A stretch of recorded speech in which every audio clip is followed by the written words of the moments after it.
Alhamdulillahirabbil alamin. Wal aqibatu lil muttaqin wa la udwana illa 'alal zalimin. Asyhadu an la ilaha illallah wahdahu la syarikalah wa asyhadu anna Muhammadan abduhu wa rasuluh. Allahumma shalli ala sayyidina Muhammad wa ala alihi wa sahbihi ajma'in, amma ba'du. Kagem sedaya jamaah salat Isya saha jamaah salat tarawih ugi salat witir, mugi sampeyan kabeh selalu angsal lindungan, angsal anugerah, angsal rahmat saking ngarsanipun Allah Subhanahu wa taala. Kalih istirahat ugi kalih nyelonjorne suku menika sikil ngarepno iki biasa suku kurang ngerti. Lek suku niku sikil, lek asta niku tangan, lek mustaka niku sirah, lek netra niku napa le? Netra niku mripat. Oh, biasa lek arek saiki ku ora ngerti. Dikongkon tuku ndok, ngengkel ndok, kon tuku tigan ya ora roh. Lek tigan niku ndok, lek ndok ya tigan. Tuku tigan nduk bingung apa tigan. Kali selonjor, kali istirahat, ngisis, monggo mirengaken fadilah tarawih ingkang nomor sekawan. Wa bil lailatir rabiati lahu minal ajri mislu qiraati Taurat wal Injil wal Zabur wal Furqan.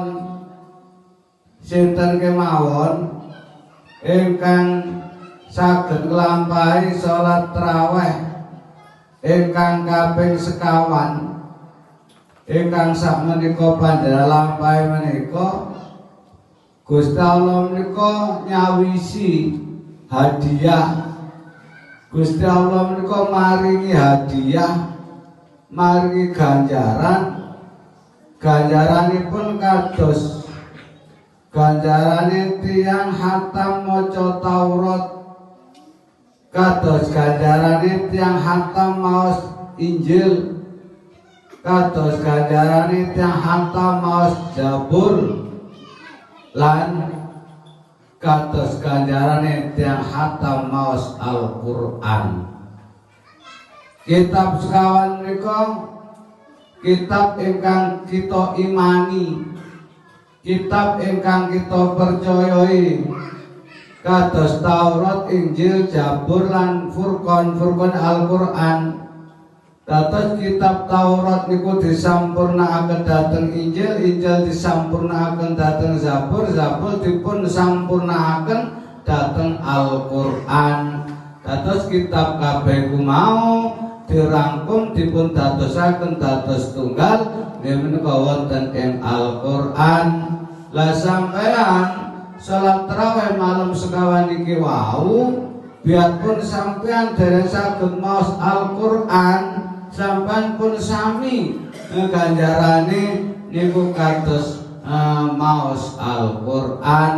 Mugi-mugi mawon sampean sedaya ingkang sakmenika nderek salat tarawih malam kaping sekawan menika benjang angsal syafaat Al-Qur'an wonten ing yaumil qiyamah. Dados Al-Qur'an iku nggih saged nyafaati, saged nulungi benjang wonten ing yaumil qiyamah. Mugi-mugi kula lan panjenengan sedaya selalu kalian Allah selalu dipun paringi sehat, dipun paringi panjang umur, diparingi kekuatan iman, kekuatan zahir, batin, dan kekuatan jasad. Akhiripun kita sedaya saged nglampahi poso ana ing bulan suci Ramadan.